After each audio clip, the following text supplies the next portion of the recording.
Alors évidemment... Bonjour à tous. Être parisien, c'est pas nécessairement vivre dans la ville de Paris. C'est avant tout un état d'esprit. Du coup, que vous viviez à Paris ou non, vous êtes en droit de vous demander, êtes-vous un parisien dans l'âme? Et pour répondre à cette question, j'ai bien sûr quelques slides. Tout d'abord, pour savoir si vous êtes un peu parisien dans l'âme, il suffit de savoir ce que pense un parisien quand un inconnu lui dit bonjour dans la rue. En petite partie, il va penser, oh, il a l'air sympa ce monsieur. Mais en grande partie, il va penser, il a l'air bourré, il va me demander de l'argent ou quoi? Si vous pensez comme ça, c'est que vous êtes un peu parisien. D'ailleurs, si vous n'êtes pas originaire de Paris mais que vous vivez à Paris depuis quelques temps, vous êtes peut-être en train d'augmenter votre degré de parisianisme. Je m'explique. Vous devenez un peu parisien si vous connaissez par cœur les lignes desservies à République. Vous devenez un peu plus parisien si vous trouvez qu'Hanouna, c'est pour les beaufs de provinciaux. Mais là où on peut plus rien faire pour vous, c'est si vous faites des brunchs.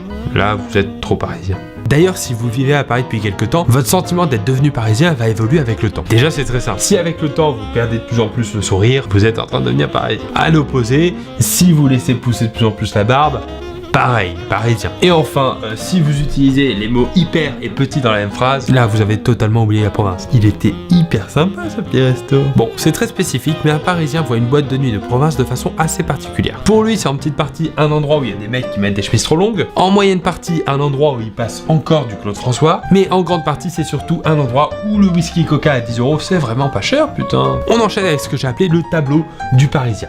Je vous donne une situation, on voit ce que fait ou pense le non parisien et le parisien à l'opposé. Par exemple, s'il y a une bagarre dans la rue et que vous êtes non parisien, vous allez être indigné, c'est normal. Alors que si vous êtes parisien, vous allez peut-être lever les yeux de votre smartphone. Ou alors prendre une vidéo pour faire le buzz sur internet. Si vous êtes célibataire à 30 ans et que vous n'êtes pas parisien, pour vous, vous allez finir votre vie célibataire.